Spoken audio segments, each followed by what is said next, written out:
ఉషోదయం ప్రేమించు కాపరి ఉషా కిరణాలు ఉదయకాలపు వాక్య ధ్యానంకు మిమ్మల్ని ఆహ్వానిస్తున్నాం. ప్రార్థన. మమ్మల్ని మిక్కిలిగా ప్రేమిస్తున్న పరలోకపు తండ్రి, ఈ ఉదయకాల సమయానికై స్తోత్రములు చెల్లించుకుంటున్నాం. ఈ ఉదయకాలమున నీ వాక్యం కొరకు ఆసక్తితో ఎదురు చూస్తున్న ప్రతి ఒక్కరిని తృప్తిపరచుము తండ్రి. నీ వాక్యం చేత నన్ను మమ్మల్ని బలపరిచి నడిపించమని యేసు పరిశుద్ధ నామమున అడిగి వేడుకున్నాను పరమ తండ్రి, ఆమేన్. ఈ ఉదయకాలపు వాక్య భాగము మత్తయి సువార్త 5వ అధ్యాయము 11 నుండి 12వ వచనం వరకు చదువుకుందాం. నా నిమిత్తము జనులు మిమ్మును నిందించి హింసించి మీ మీద అబద్ధముగా చెడ్డ మాటలెలా పలుకున్నప్పుడు మీరు ధన్యులు. సంతోషించి ఆనందించుడి, పరలోకమందు మీ ఫలము అధికమగును. ఈలాగున వారు మీకు పూర్వమందుండిన ప్రవక్తలను హింసించిరి.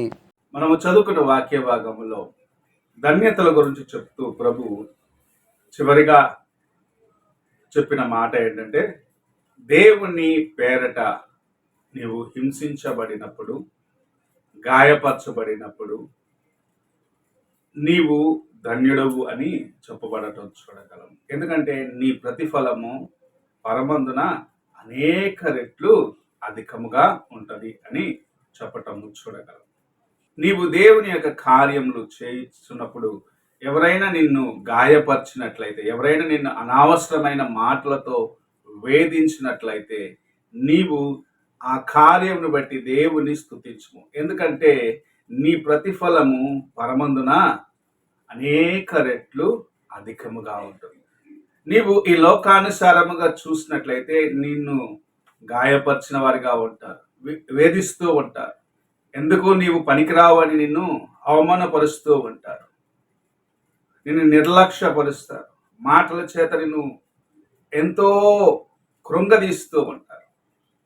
అయితే నీవు నీకు ముందున్న ఈ భూ సంబంధమైన వాటిని చూడకుండగా శాశ్వతమైన పరమున ప్రభు నీ కోసము దాచి ఉంచిన ఆశీర్వాదములను ముందు పెట్టుకొని శోధనలను దాటి ముందుకు వెళ్ళేదానికి నీ యొక్క హృదయాన్ని సిద్ధపరచుకోవాలి.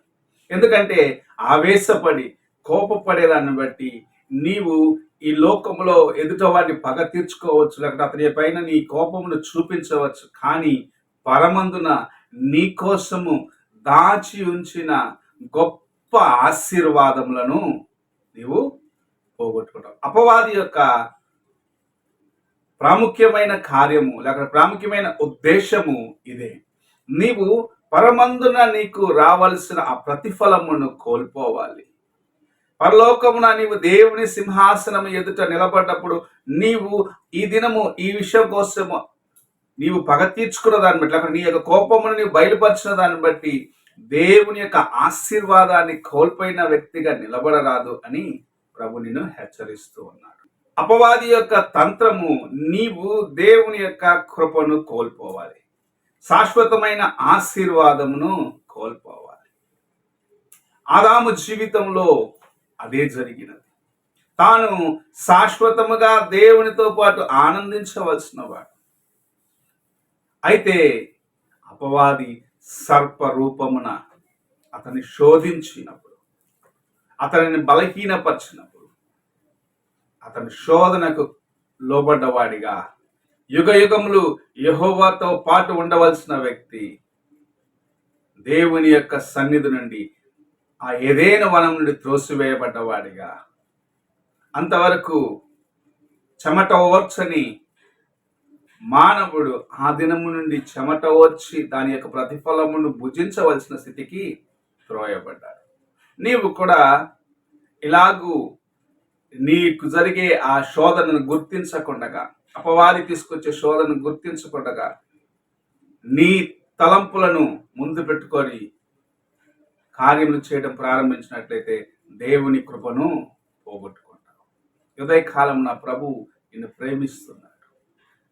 ఈ లోకములో ప్రతిఫలము నీకు కనపరాకపోవచ్చు, శాశ్వతమైన తన నిత్య రాజ్యములో నీ కోసము ఆయన దాచి ఉంచిన ధననిధి విస్తారమైనదని గ్రహించుకొని ఓపికతో సహనముతో ఆయన వైపు చూస్తూ ముందుకు వెళ్ళు. అప్పుడు గొప్ప ఆశీర్వాదమును ఇహమందును పరమందును నీ జీవితములో అనుభవించగలవు. ఉదయ కాలమున నీవు ఆయన వైపు చూసి ముందుకు నడుస్తున్నావా? శోధించే వారిని చూడకుండా దేవుని వైపు చూసి నడవమని ప్రభు నిన్ను ఆహ్వానిస్తున్నాడు. ప్రార్థన చేసుకుందాం. మమ్మల్ని మిక్కిలిగా ప్రేమిస్తున్న పరలోకపు తండ్రి, ఈ ఉదయ కాలమున మీరిచ్చిన వాక్యమును బట్టి వందనాలు. ఈ లోకంలో మాకు శోధనలు రాక తప్పవు.